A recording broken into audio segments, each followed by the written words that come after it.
Weak product launches and scandal have plagued Omega over the past year.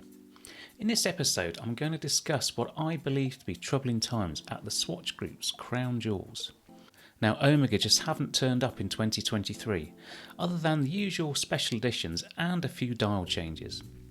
And despite the 75th anniversary of the Seamaster and the 175th anniversary of Omega as a company, so far 2023 has been a little flat. Now, these are just the observations of an outsider and not based on knowledge gained from spies on the inside. All I can do is look on in despair as the competitor brands appear to be moving ahead, and if not careful could make Omega irrelevant on the high street, as its prices climb and products linger in displays. I'm Andy and welcome to the English Watch.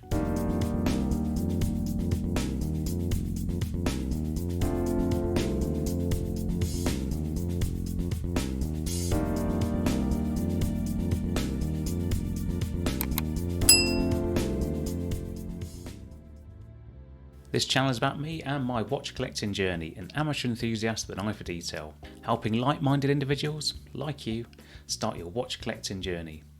Now if you like this video, why not give it a thumbs up? And while you're there, make sure you subscribe so you don't miss any future episodes. Now I'm really interested in your views on my new credit sequence. Now I'm no graphic designer, but after a day's dabbling with Canva, I'm pretty satisfied. What do you think? Now as it's summer, I'm still wearing my Omega Planet Ocean 43mm. It's back on the rubber strap, where it makes most sense. Now, sadly we're lacking any decent weather over here in the UK, and the dial is not the only thing that's missing the sun. Now, as I mentioned in a recent post, I have started to add more content on my Patreon page. Now there's a link in the description for those who wish to participate, and I'd like to welcome Alex, who recently joined, and thank Glenn for his ongoing support and discussion points. It's been a real pleasure engaging with you guys. Okay, today I'm talking about Omega, brand I'm very fond of and have owned a number of pieces. In fact, it's my Omegas that tend to stay in the collection at the expense of others. So that's got to count for something. But lately I'm getting a little concerned. So far 2023 has been pretty low key, with some troubling circumstances that have led to product delays and corruption within. Are Omega now just a novelty watch company where dilution of the core models with endless special editions confusing and frustrating customers? Now outside of London, walk down any high street and peer into the windows of your local AD and you're unlikely to see much change or turnover in product. Now this is troubling, and when I speak to staff in these stores, it's other brands that are selling, not Omega. And they're as frustrated as me with the lack of product coming through. No other brands release product that's immediately available to buy, like Breitling and Tudor. And this is doing wonders for their sales and market share. So let's hope that the latter half of 2023 holds more promise for my favourite brand. In this episode, I'll give you my take on the 75th anniversary Seamaster range and give you my views on what to expect to be released later in this year. Purely speculation, of course. 2022 was a bumper year for Omega, updating and releasing a number of models, and as usual January kicked off with a Speedmaster with caliber 321 in Canopus Gold to celebrate 65 years since the launch in 1957. A beautiful watch that foreshadowed a model replacement of the Speedmaster 57 at the March Omega Days event. Here we saw numerous releases and updates of the Speedmaster and those colourful 57s with the thinner hand-wound movement, and to the gold Speedmaster professionals with some pretty stunning dial designs. The Seamaster also had a big turnout. We all thought that we were getting a new Planet Ocean, which we did, but not the 600 metres we expected. Instead we got a range of new 6,000 metre watches in the ultra deep with Omega's new steel alloy they refer to as Omega Steel. A massive hunk of a watch with some very interesting dial designs and well engineered bracelets that I hope give promise to a replacement 600 metre at some point. But given the limited appeal of those 45mm diameter 250 gram bricks of watches, it was released in too many variants in my opinion.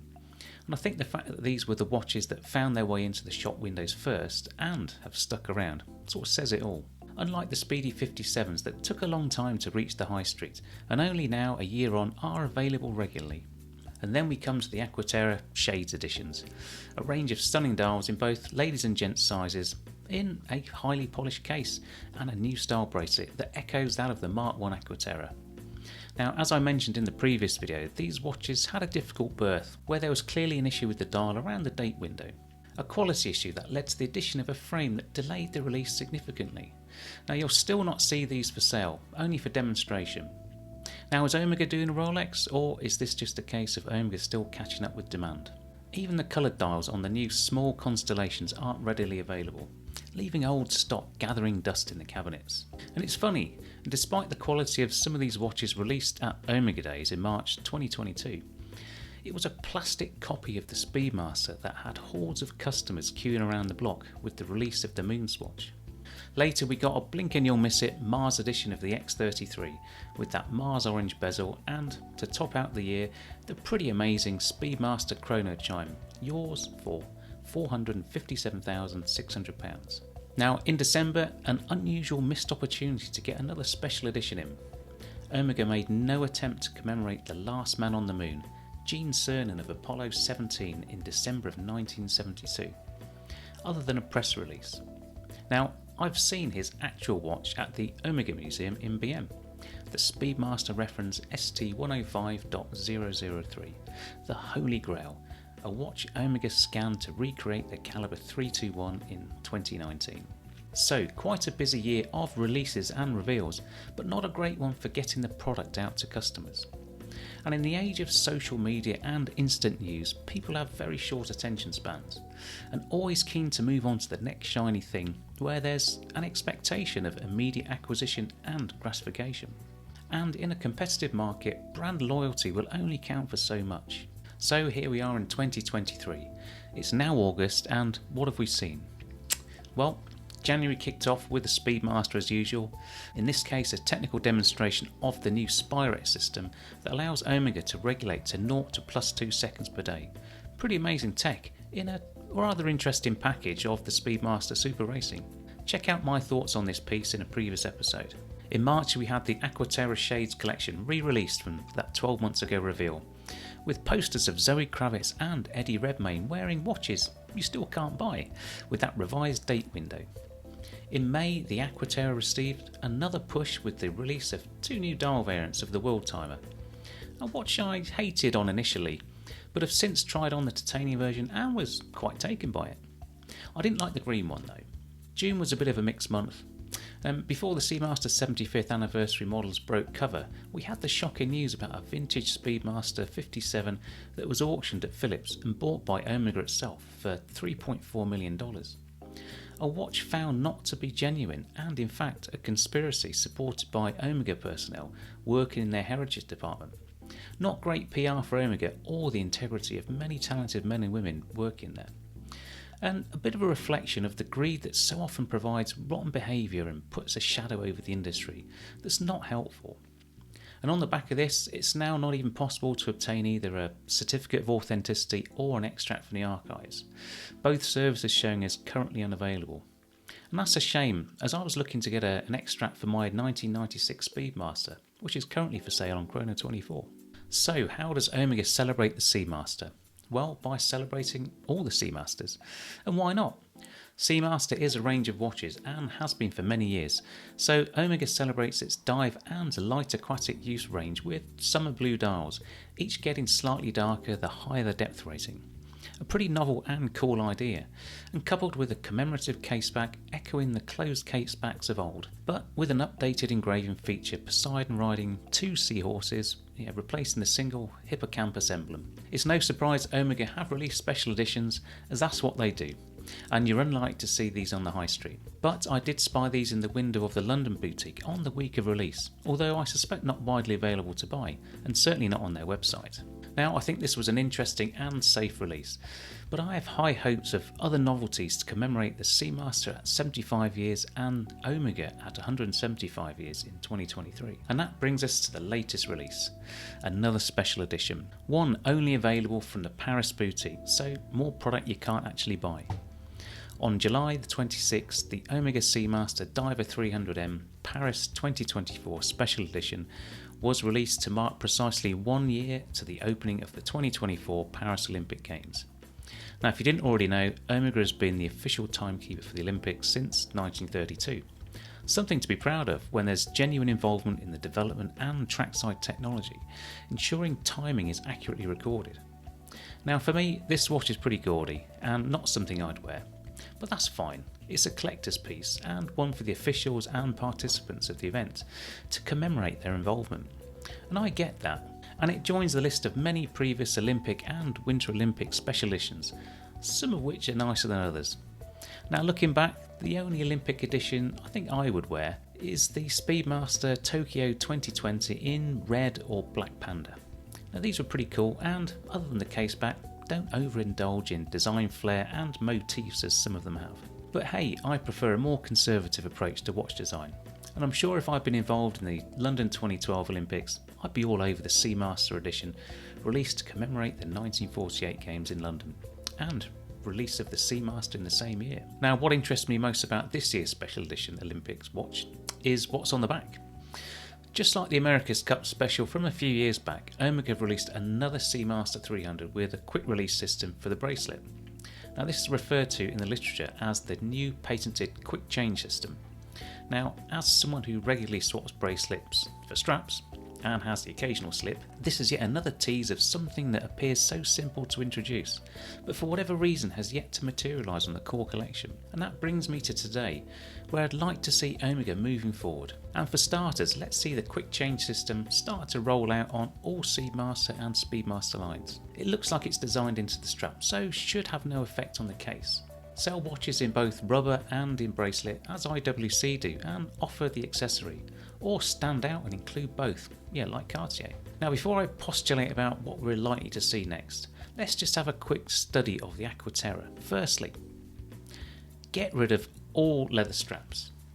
They have no place in a watch with 150 metres of water resistance. Offer quality rubber straps alongside the bracelet. This is a sports watch after all. Now, looking at the website for the Aquaterra, it lists 136 different versions. The 43mm world time, the 41 and 38mm teak dial versions with the centre seconds, plus the 41mm small seconds. We then have the new 38mm shades editions, 38mm small seconds and centre seconds with a range of textured dials, 34mm shades and textured dials, and finally 28mm with a quartz movement. Most of choices of bracelet, rubber or leather. Precious and semi-precious metals as well as gem setting. Pretty exhausting really.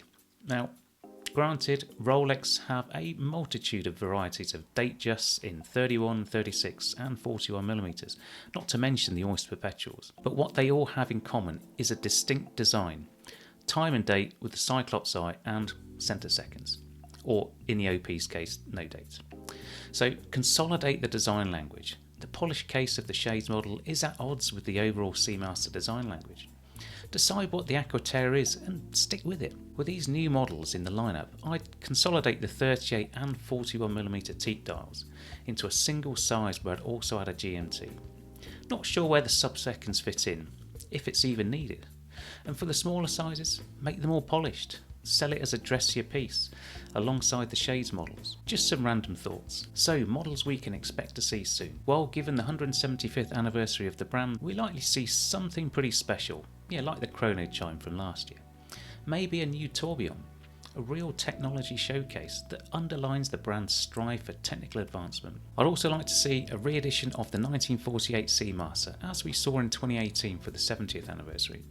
But maybe in platinum for both the centre and small seconds, with a reimagined time-only hand-wound movement and thus slimmer than the 2018 version. Nothing more is required. As for the models due for replacement, well, we have the Globemaster and the Side of the Moon watches at 8 years old. Now I see the Globemaster getting a complete overhaul soon, including a much slimmer bracelet but keeping the Paipan aesthetic. And as it was the first master chronometer, maybe that's one for the end of this year to commemorate the anniversaries.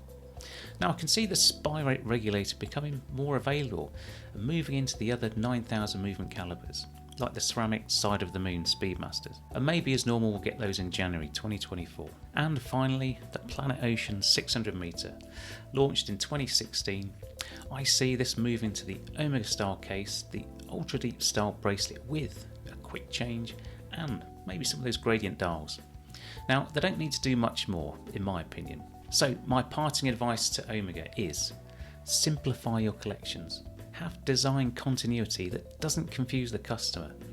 Update the website with a configurator and include more photorealistic images. But above all, keep appealing to enthusiasts. But make sure you don't release product until it's absolutely ready, and make sure the pipe is full and ready to go when you do. Now, 175 years is a significant milestone. Let's not let this little blip become something bigger. Now, I hope you enjoyed this little ramble. As I said at the start, I'm a big Amiga fan, and I wish them every success, as I'm sure you do. And we all need Omega to keep the bad boys at Rolex honest. I'm sure you'll agree. Now, on your way to closing the session down, don't forget to hit the thumbs up. I really appreciate it, and why not subscribe if you haven't already. Also, check out the links in the description below, where I also invite you to leave any comments and thoughts. But for now, I'm Andy, this has been the English Watch. Take care, and I'll see you soon. Bye for now.